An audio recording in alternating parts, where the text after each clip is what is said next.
Welcome to the ultimate tyrant on World of Tanks. It is the Object 260, and this tank in itself is just an absolute monstrosity. It has pretty much everything that you need as a heavy in the game that can cause the opponent some real trouble. And today's replay by Key here, we're going to shorten it because I'm not going to try and butcher the name, but yeah, you can basically see that this tank in general is one of the hardest tanks to come up against and deal with in the majority of games that you'll see it in.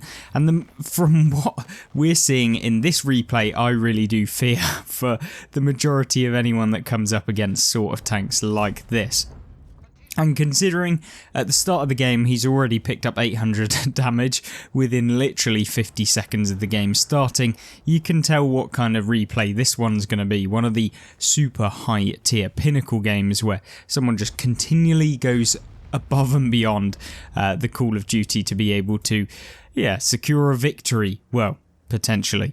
But anyway, regardless of that, what does the Object 260 offer? Well, it is the fact that this tank is fairly fast. It can go up to pretty decent top speeds. It's also got a fairly well angled armour, which means that you can actually bounce a few rounds there and thereabouts. But you can't rely all of the time on the armour, but it does make it difficult. It certainly doesn't make it easy for the opponents. Now then, you're seeing what the Object 260 can do in this sort of position. Now, it doesn't have the best gun depression. No one's trying to lie about that, but it is Soviet after all, so there's no surprise. But what you're seeing here is, of course, the King Lerva trying to side scrape, but yeah, it's probably not going to work out too well since Key here has definitely got the King Lerva on lockdown in terms of the amount of rounds that he can try and place into that weak pot. Obviously, on the side of the King Lerva here, you can have that key weak point that you're seeing him aim at, and finally he does manage to hit it, bringing the total damage to 1300. Now, most people would have thought, after such a great start where he managed to pick up 800 in such a short period of time, he's probably not going to be able to continue. But he definitely is. And now you're seeing what happens when the Object 260 just doesn't care. It's time for him to move forward, and he is going to be the kind of full frontal force for his team, and he is definitely not scared of anyone that is going to come up against him.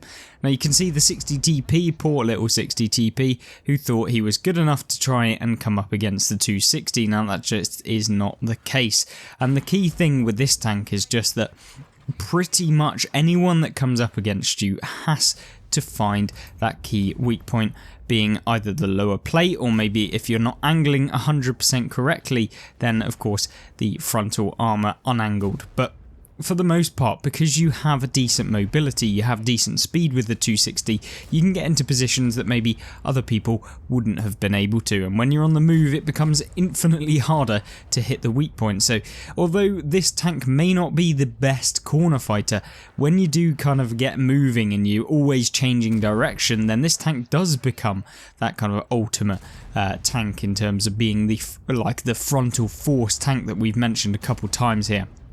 And now you can see what the 260 can do in an all-in engagement. You can see the game has kind of turned into just a fest of damage where he can manage to, as long as he's not the one that's getting hit, to just continually farm everyone. You're seeing the Type 5 here making the ultimate sacrifice for his team, but doesn't really help out too much. Anyway, now there is an E5, obviously the American version. I'd say that the E5 is somewhat similar in terms of its like the counterpart for the American line, but the E5 in my opinion just doesn't have everything that you might want from the 260. It's like they've kind of grabbed this Soviet tank and just whacked on some really great statistics that only a few people will be able to ever pick up the 260 as well.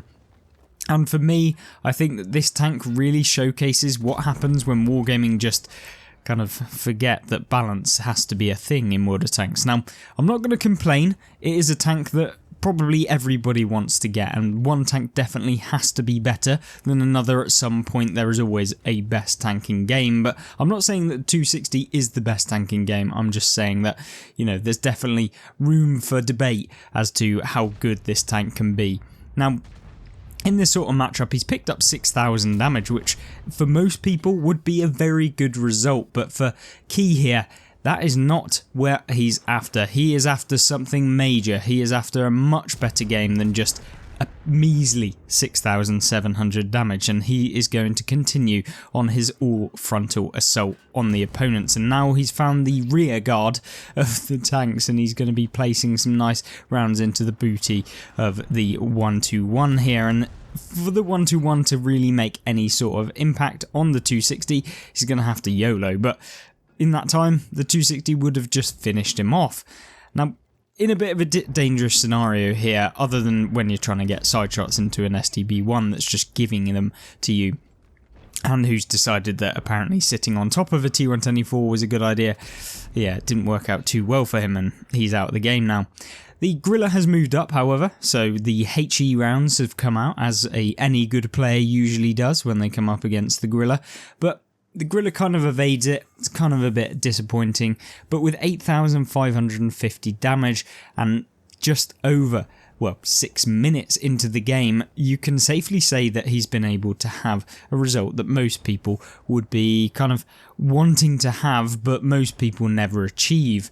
And now that's where the Object 260 enables you to do that. Now, I'm not saying it's the tank that has caused this result, because any player can play the best tank in the game. Doesn't mean that they're going to have good results. It's all about the player after all.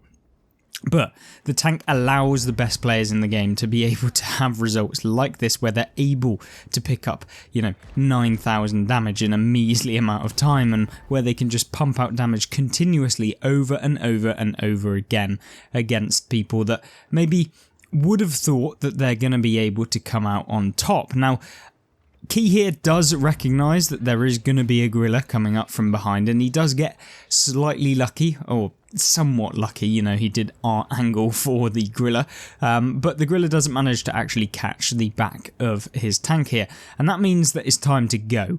There's time to sit back, there's time to relax, and then there's a time where you just need to YOLO the Griller. Now, leaves the Griller on a pretty much a bad situation. Unfortunately, he doesn't manage to high roll, and now it is Griller's time to try and take out Key here. Oh god, the Griller made a mistake there, and a catastrophic one at that, and he's out of the game, bringing Key's total up to 11,000. The Leopard 1 comes around the corner, but it is not time to be taken out just yet. 215 damage or hit points left within this game means that it is now a very, very awkward position for Key to come out with a victory.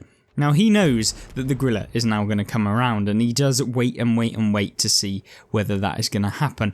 And now it's looking like a pretty dire situation. It was a 1 versus 3, now a 1 versus 2 against a T124 and a Leopard 1. Now, both of them are on fairly low hit points, and talking about low hit points, he's on 0 now, the Leopard 1, and the T124 is now fast approaching, I expect, given the fact that the Leopard was moving up. Now, if these players were smart on the enemy team, not saying that they aren't usually, I'm just saying in this replay, if they were, they would have come one around here like the Leopard and one behind at the same time in a pincer manoeuvre, and then they would have been able to at least try and take out him. They'd have been severely unlucky if they didn't manage to, if they came from both sides. But unfortunately for the enemy team, but fortunately for Key, he is going to be able to hopefully come out with the result here. Now, there is a T124, and the T124, unfortunately for Key, is not a one-shot, so he's going to have to hit him twice before he's able to come out with the victory, if the victory is going to come out. Now, there's only one heat round left, which is very, very good penetration. 340 mil of pen. You're not going to be bouncing in most senses, and you're also not really going to be bouncing with your standard rounds, 260 millimeters, which is good either way. And having done 12,097 damage, he could, he doesn't have to win at this point. He could potentially just lose the game and still end up with such an amazing result. But obviously, no player who's done 12,100 damage just under is going to want to lose the game, because ultimately that would be tragic. Now then, he's got himself into not necessarily a pickle, but he's hoping that he's going to be able to get some shots onto the T124, which he unfortunately doesn't manage to do. And the T124 now is making a bit of a rush play. He's trying to come down, he's trying to get into a better position, and hopefully that doesn't happen for Key. But because Key is not necessarily, stupid, for lack of a better word, he's going to now try and proxy detect the E4 to understand what the E4 is going to do. And if the E4 was me, I'd just be coming down that hill. I'd be trying to actually go towards him. You can take a hit, you can do the damage, and therefore, it can be on your terms rather than his. Now, when you put Key into a position where he can basically just try and come at you, then for the E4, he could have just come round, put a shot into him. By that time, yes, you might have taken 1 hit point, well, 1 shot of damage as the E4, down to about 200 health, or just under, and then you could have placed a round straight into the Object 260. Unfortunately, that doesn't happen for the enemy team, but yeah, we'll just have to wait and see as to what happens. Now, the game is coming to a close. There is 4 minutes left. The E4 is going to have to do something if he wants to secure the victory before the 4-minute timer runs out. And same with Key. He is on the lower hit points. He doesn't know how much damage has been done in the game as to who is going to win the game overall. And now the E4 decides he's going to go. And probably rightfully so, he's going to go. Now then, in this sort of scenario, what is the best option? Well, the best option is kind of to go back on yourself. And you can see that that's exactly what Key is going to do. And if he can manage to get into the position where he was, he's going to catch maybe the E4 from behind, which would leave him then on a 1-shot. And if he can do that, that would be perfect in all senses. Now, he did do 1 movement over here. Obviously, the E4 thought that he's going to go up into that position, and so that is exactly what the E4 is thinking in his brain. He's probably now thinking, oh, maybe he did go back around in the opposite direction, but now Key has the high ground, and he is in the position of control, and the E4 has to now do something against him. He is going to have to, in the words of Obi-Wan, he has the high ground.